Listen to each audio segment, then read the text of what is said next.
in church one night. A man come up to me, good-looking dude, walked down the aisle to me, tears streaming down his face. He said, I heard you preach about the Holy Ghost tonight. I just don't know if it's for me. I said, what's your name? He said, Craig. He said, I'm the pastor of the United Methodist Church. And he said, I'm just not sure that I should try to get the Holy Ghost. I said, Craig, would you do me a favor? He said, yes, sir. I said, would you go out and talk to God by yourself tomorrow, next week, whenever?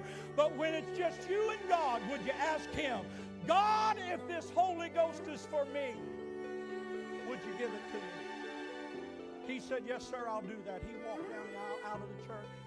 We went on, had altar service. 25, 30 people got the Holy Ghost. About 30, 40 minutes later, he come walking back in the aisle, down the aisle, tears running down his face, walked right up to the pulpit.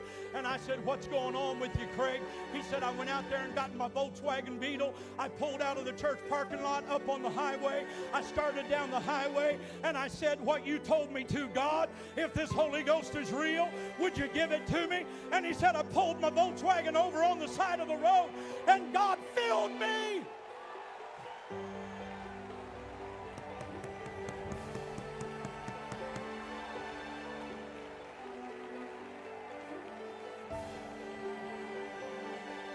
Yes, yes, yes, yes. You may be seated. He asked me to come speak at his church. I said, I'd be glad to. He called a service on an off night. There's about 80 of them there on that off night. He sat on the front of the platform while he talked to them in a turtleneck shirt. And I thought, well, I'm not going to get up there and preach. So I sat on the front of the platform and talked to him about the baptism of the Holy Ghost in the United Methodist Church. And while I was talking to him about the baptism of the Holy Ghost, a man stood up and he argued with his pastor. He didn't give his question to me. He gave it to Craig. He said, why would you dare do this to our church? Why would you call this meeting? He said, that Holy Ghost isn't for us today. We're not supposed to be speaking in tongues and falling out on the floor. And before Craig or I could answer him, there was an 86-year-old woman sitting on the front row.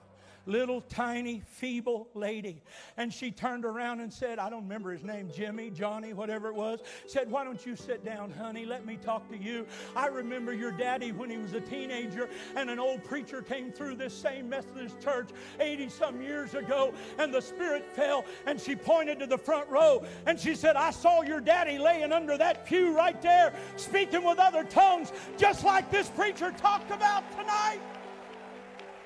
I'm happy to tell you that God filled 66 of them with the baptism of the Holy Ghost.